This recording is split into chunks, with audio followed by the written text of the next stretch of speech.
Hi, my name is Debbie Bradford, and from Bradford Ranch Navajo Churros, and these are Navajo Churro Sheep.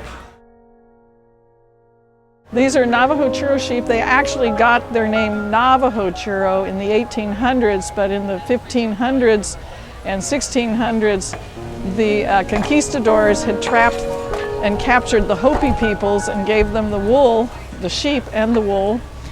And the Hopi ran out of food for the sheep, so the Navajo ended up with lots of strayed sheep.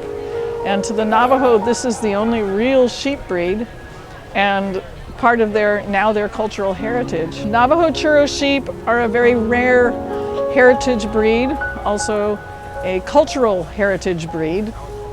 They've made a trip from Persia through the Middle East, through North Africa to Spain, from Spain to America in 1540 with Coronado.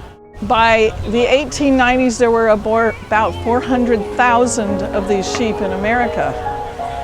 However, the American government, in their infinite lack of wisdom, decided that there were too many and started eradication programs in the 1890s and the 1940s, so that by 1972, there were less than 50 of these sheep in the entire United States. These are really good sheep for being on their own. However, they need protection from mountain lions, coyotes, surplus wild dogs, or roaming dogs.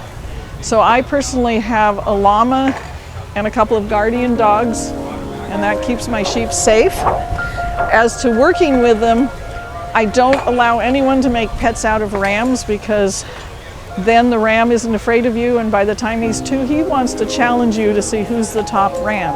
In 1989, I was asked to be a 4-H leader, but I wanted the children to learn more than just how to buy a sheep, have it for 4 months, and fatten it for the fair. So I got them going on the Navajo Churro project, of which at that point there were about 400 of these sheep. It's been a real challenge, because it was hard to find sheep that weren't related. I had to be very careful with my genetics and breeding them, because when I started, all of my sheep had the same grandparents. So we've been working on that. The kids and I also decided that we should return sheep to traditional Navajo weavers whenever possible, and fleeces, and that we should try and educate the public, because I wanted them to learn not only how to raise a sheep, but the history and the importance of culture and diversity. If you want to have work with these kind of sheep, you have to have at least 3 females, because they are a flock-oriented sheep. They need 3 in order to be able to survive and be happy.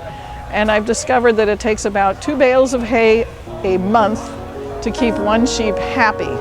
They also have grass in season and browse in season. They love acorns and fruit, old fruit, apples and everything.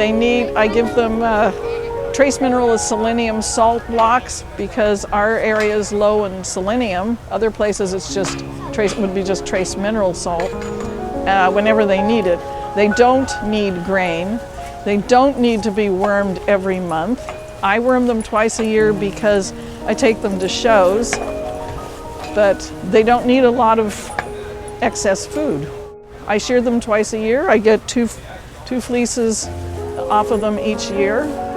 And we have returned to the Navajo over 2,000 fleeces and 776 sheep that were registerable. I do not castrate any of my rams, because our sheep can't be registered until they're 18 months to 2 years old. You don't want to pass on bad genes.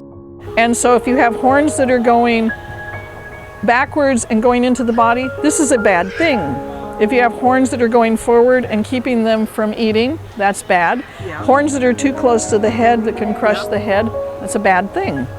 So we butcher those.